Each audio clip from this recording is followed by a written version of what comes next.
आज जो कहानी मैं आपको सुनाने जा रहा हूँ, वो लाहौर की तंग गलियों में दफन एक ऐसा राज है जो आपको रुला भी देगा और सोचने पर मजबूर भी कर देगा। कहानी शुरू करने से पहले, अगर आप इस चैनल पर नए हैं और ऐसी ही रोंगटे खड़े कर देने वाली कहानियां सुनना पसंद करते हैं, तो अभी सब्सक्राइब का बटन दबा लें। तो चलिए, चलते हैं रहमत मंजिल की तरफ। अंदरून लाहौर की तंग गलियों में, जहां धूप भी किसी मेहमान की तरह झिझक कर आती है, वहां एक पुराना सा मकान था, रहमत मंजिल। ये घर बाबा रहमत और अम्मा सकीना का था। औलाद कोई थी नहीं, लेकिन घर में खामोशी नहीं रहती थी। वहां एक तीसरा फर्द सदस्य भी रहता था। उसका नाम था राजू। राजू को इंसान नहीं, एक बंदर था। लेकिन रहमत मंजिल में उसकी हैसियत किसी शहजादे से कम नहीं थी। बाबा रहमत ने उसे तब पाला था जब वो बिल्कुल छोटा सा था और उसकी मां बिजली की तारों से टकराकर मर गई थी। बाबा ने उसे दूध की बोतल से पाला। राजू जानवर जरूर था, लेकिन उसके तौर तरीके इंसानी थे। सुबह उठकर वो बाबा के साथ मुसल्ले, नमाज की जगह पर बैठता, नाश्ते में अम्मा के हाथ का बना पराठा खाता और शाम को बाबा के कंधे पर बैठकर बाजार से सब्जी लाने जाता। लोग कहते थे, रहमत दीन, तुमने जानवर पाल रखा है। बाबा रहमत मुस्कुराते और कहते, नहीं भाई, ये जानवर नहीं, मेरा बेटा है, मेरी बुढ़ापे की लाठी है। जिंदगी बहुत खूबसूरत थी। राजू के पास अपना बिस्तर था, खिलौने थे और सबसे बढ़कर इज्जत थी। लेकिन वक्त और किस्मत दोनों कभी एक जैसे नहीं रहते। खुशियों को नजर लग गई। एक रात बाबा रहमत को फालिज लकवा का अटैक हुआ। वो बिस्तर से लग गए। दवाओं का खर्चा शुरू हुआ। अम्मा सकीना बूढ़ी थीं। वो क्या करती? जमा पूंजी खत्म होने लगी। घर में फाके, भुखमरी शुरू हो गए। पड़ोसी जो पहले मुस्कुराकर मिलते थे, अब कतराने लगे। और वो पड़ोसी नजीर कसाई, जो सालों से रहमत मंजिल पर कब्जा करना चाहता था, उसकी बाँछें खिल गईं। उसे लगा अब वक्त आ गया है। लेकिन नजीर भूल गया था कि घर में अभी भी एक मर्द बचा है, राजू। घर में आटा खत्म था। अम्मा सकीना चुपके से रोती थीं ताकि बाबा को पता न चले। राजू ये सब देखता था। जानवर बेजुबान होते हैं, पर बेहिस, संवेदनहीन है नहीं। एक सुबह राजू ने फैसला किया। वो बाबा का पुराना कुर्ता पहनकर बाजार में निकला। उसे लगा वो लोगों को करतब दिखाकर पैसे कमा लेगा। लेकिन जालिम जमाना, लोगों ने उसे पत्थर मारे। बच्चों ने उसकी पूंछ खींची। किसी ने उसे रोटी का टुकड़ा नहीं दिया। थक हार कर राजू बाज के नुक्कड़ पर बैठ गया। वहां जावेद हलवाई की दुकान थी। जावेद शहर का सबसे चालाक और मतलबी आदमी था। उसकी नजर राजू पर पड़ी। जावेद ने सोचा, अगर ये बंदर मेरी दुकान पर बैठ जाए तो गाहक तमाशा देखने आएंगे और मेरी सेल बढ़ जाएगी। जावेद राजू के पास गया और उसे एक गरम समोसा दिया। राजू भूखा था, टूट पड़ा। जावेद ने कहा, क्यों भाई, रोज खाना चाहते हो, मेरी दुकान पर काम करोगे? राजू इंसानी जबान समझता था। उसने सर हिलाया। उसे लगा ये शख्स फरिश्ता है। लेकिन उसे नहीं पता था कि वो जिस समोसे को खा रहा है, वो दरअसल गुलामी का तौक, पट्टा है। अगली सुबह से राजू की ड्यूटी शुरू हो गई। जावेद ने उसे कोई सैलरी नहीं दी। बस शर्त ये थी कि तू दुकान पर बैठेगा, समोसे बेचेगा और बदले में तुझे और तेरे बूढ़े माँ बाप को 2 वक्त की रोटी मिलेगी। राजू ने मना नहीं किया। उसे अम्मा की दवाई चाहिए थी। उस दिन राजू ने अपनी आजादी को गिरवी रख दिया था। अब मंजर बदल चुका था। जावेद की दुकान मशहूर हो गई थी। बंदर वाले समोसे, लोग दूर दूर से आते। राजू गद्दी पर बैठता। जावेद ने उसे ट्रेन किया था। राजू ग्राहक से नोट लेता, उसे सूंघता, चेक करता और फिर अखबार में समोसा लपेट कर देता।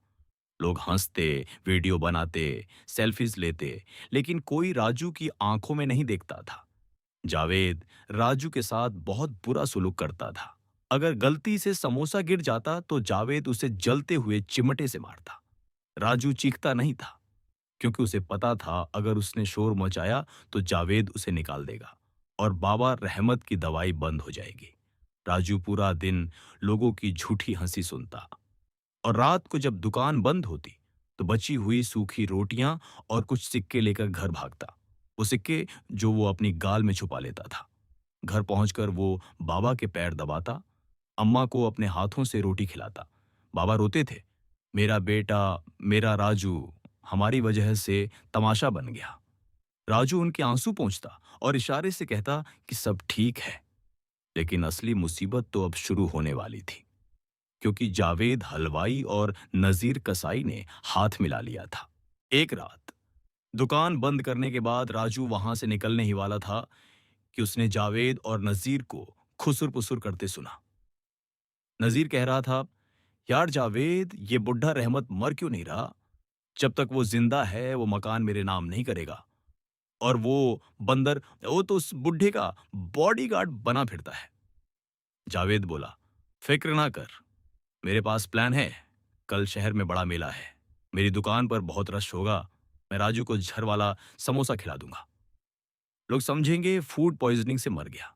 जब बंदर मर गया तो बुढ़ा और बुढ़िया तो सदमे से ही मर जाएंगे। फिर मकान तेरा और दुकान मेरी। राजू का खून खुश्क हो गया। ये लोग सिर्फ उसे नहीं मारना चाहते थे, ये उसके मां बाप को भी खत्म करना चाहते थे। रहमत मंजिल के नीचे कोई पुराना खजाना नहीं था, बल्कि वो जमीन ही करोड़ों की थी। राजू के पास रात भर का वक्त था। वो भागकर घर गया। उसने देखा बाबा सो रहे हैं। राजू ने बाबा के सिरहाने के नीचे से घर के कागजात निकाले। उसे पता था कि अगर नजीर को ये कागज मिल गए तो खेल खत्म। राजू ने वो कागज प्लास्टिक में लपेटे और उन्हें घर के सहन आंगन में लुटेरे हुए नीम के दरख्त की खोखली तने में छुपा दिया।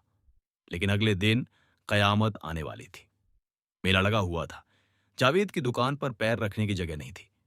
जावेद की आंखों में शैतानी चमक थी। उसने एक खास समोसा अलग रखा हुआ था, जहर वाला समोसा। जावेद ने राजू को आवाज दी, ओए राजू, इधर आ।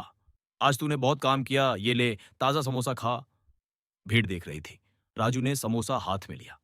उसने समोसे को सूंघा। जानवर की नाक इंसान से तेज होती है। राजू को कड़वी बादाम की हल्की सी बू आ गई। जावेद मुस्कुरा रहा था। खा ले, शाबाश।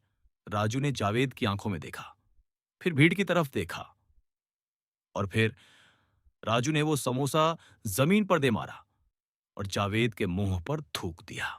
सन्नाटा छा गया। जावेद गुस्से से पागल हो गया। तेरी ये मजाल, पागल हो गया है ये बंदर। जावेद ने लोहे का बड़ा चमचा उठाया और राजू के सर पर दे मारा। राजू के सर से खून बह निकला। वो चक्कर खाकर गिर गया। लोगों ने बजाय बचाने के वीडियो बनाना शुरू कर दी। नजीर ने शोर मचाया, ये बंदर पागल हो गया है, इसे गोली मारो वरना ये बच्चों को काट लेगा। राजू गिरता पड़ता वहां से भागा। जावेद और नजीर उसके पीछे भागे। राजू बाजार की गलियों में, छतों पर, तारों पर छलांगे लगाता हुआ भागा। लेकिन वो जंगल की तरफ नहीं भागा, वो घर की तरफ भागा। उसे पता था कि नजीर के गुंडे अब बाबा रहमत के घर जाएंगे। रात हो चुकी थी। तेज बारिश शुरू हो गई थी। रहमत मंजिल बिल्कुल अंधेरा था। बिजली काट दी गई थी। नजीर अपने 3 गुंडों के साथ दरवाजा तोड़कर अंदर घुस गया। अंदर अम्मा सकीना जय नमाज पर बैठी दुआ मांग रही थी। बाबा रहमत बिस्तर पर बेबस पड़े थे।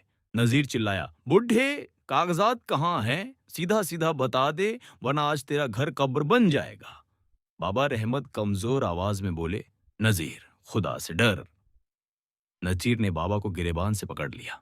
तभी खिड़की का शीशा टूटा। बिजली की कड़क के साथ एक साया अंदर कूदा। वो राजू था। लेकिन ये वो समोसे वाला राजू नहीं था। ये एक बाप का बेटा था जो अपने घर को बचाने आया था। राजू सीधा नजीर के मुंह पर लपका। उसने नजीर की नाक पर इतनी जोर से काटा कि खून का फव्वारा छूट गया। गुंडे घबरा गए। उन्होंने लाठियां चलानी शुरू की। राजू कमरे में इधर से उधर छलांगे लगा रहा था। उसने किचन से मिर्ची का डब्बा उठाया और गुंडों की आंखों में फेंक दिया। गुंडे चीखने लगे, लेकिन नजीर के पास पिस्तौल थी। उसने पिस्तौल निकाली और बाबा रहमत की तरफ तान दी। आज कोई नहीं बचेगा। राजू ने देखा कि गोली बाबा को लगने वाली है। वो छत के पंखे से झूला खाता हुआ सीधा नजीर के हाथ पर कूदा। दाएं! गोली चली, लेकिन गोली बाबा को नहीं लगी। गोली राजू के सीने में लगी। राजू जमीन पर गिर गया। अम्मा सकीना की चीख निकल गई, और राजू ऊ! इस शोर और गोली की आवाज सुनकर मोहल्ले वाले और पुलिस वहां पहुंच गए। दरवाजा टूटा और पुलिस ने नज़ीर और उसके गुंडों को धर लिया। पुलिस इंस्पेक्टर ने जब मंजर देखा तो वो भी हिल गया। एक तरफ नज़ीर और जावेद हथकड़ियों में थे, दूसरी तरफ बूढ़े बाबा रहमत जमीन पर घिसटते हुए राजू के पास जा रहे थे। राजू खून में लथपथ था, उसकी सांसें उखड़ रही थीं। अम्मा सकीना उसका सर अपनी गोद में रखकर रो रही थी। राजू ने अपनी धुंधली होती आंखों से बाबा को देखा। उसने अपना हाथ बाबा के हाथ पर रखा। फिर राजू ने मुश्किल से अपना दूसरा हाथ अपनी गाल की तरफ किया। उसने अपने मुंह से कुछ सिक्के निकाले, वही सिक्के जो उसने आज की दिहाड़ी से चुराए थे बाबा की दवाई के लिए। और आखिर में उसने इशारा किया उस नीम के दरख्त की तरफ जहां कागजात छुपाए थे। राजू ने एक आखिरी बार हूं किया, जैसे कह रहा हो अब घर महफूज है बाबा, और फिर राजू की आंखें हमेशा के लिए बंद हो गईं। कहानी यहां खत्म नहीं होती। राजू की कुर्बानी ने पूरे शहर को हिला दिया। जावेद हलवाई और नजीर को उम्र कैद हुई। मोहल्ले वालों को इतनी शर्म आई कि उन्होंने मिलकर बाबा रहमत का इलाज करवाया। आज भी अगर आप लाहौर के उस बाजार में जाएं तो वहां एक मजार बना हुआ है। लोग वहां फूल चढ़ाते हैं। वहां किसी पीर या फकीर की कब्र नहीं है। वहां लिखा है, यहां वो सोता है जिसने जानवर होकर इंसानियत का हक अदा किया। लोग कहते हैं कि बारिश की रातों में आज भी रहमत मंजिल की छत पर एक साया बैठा हुआ नजर आता है, जो अपने घर की रखवाली कर रहा है। दोस्तों, इंसानियत सिर्फ इंसानों की मोहताज नहीं होती। राजू ने यह साबित कर दिया। अगर राजू की इस वफादारी और इस कहानी ने आपके दिल को थोड़ा सा भी छुआ है, तो इस वीडियो को एक लाइक जरूर कीजिएगा, ताकि यह कहानी और लोगों तक पहुंच सके। और ऐसी ही दिल को छू लेने वाली, सच्ची और सस्पेंस से भरी कहानियों के सफर में मेरे साथ जुड़े रहने के लिए चैनल को सब्सक्राइब करके बेल आइकन जरूर दबा लें। मिलते हैं अगली कहानी में।